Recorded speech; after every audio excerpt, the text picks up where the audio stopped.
Hello friend, আজকে দেখো চলে গেলাম ফ্রিজ দেখতে। অনেকদিন ধরেই তোমাদের দাদাভাইকে বলছি একটা বড় ফ্রিজ নাও, কেন আমাদের এই অনুষ্ঠান হলে না জিনিসপত্র রাখা যায় না, অনেক খাবার নষ্ট হয়, লাস্টে ফেলে দিতে হয়। তখন দাদাভাইকে অনেকদিন ধরে বলছি চলো একটা ফ্রিজ দেখেছি, তো কালকে গেছিলাম, দেখে এসেছি, দেখে পছন্দও করেছি, কিন্তু খুবই সুন্দর কালার। সেটা তোমাদের এখন দেখাবো না, পরে ভিডিওতে দেখাবো। তো দেখো এইটাও দেখছিলাম, এটাও খুব সুন্দর, কিন্তু প্রিন্টটা না পুরনো হয়ে গেছে, না তো ভালো লাগছিল না। আমরা এক কালারই নিয়েছি। তো দেখো ভিতরেরগুলো দেখলাম, খুব সুন্দর, অনেক বড় সড়ো জায়গাটা দেখতে। তা দেখে পছন্দই হলো, তারপরে আজকে ডেলিভারি দিয়ে গেল। তো কেমন লাগলো তোমাদের ভিডিওটা, একটা লাইক কমেন্ট শেয়ার করে দিও।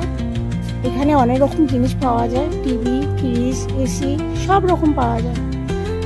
আমাদের কালারটা পছন্দ হয়েছে, সেটা তোমাদের সাথে পরে শেয়ার করবো। টাটা।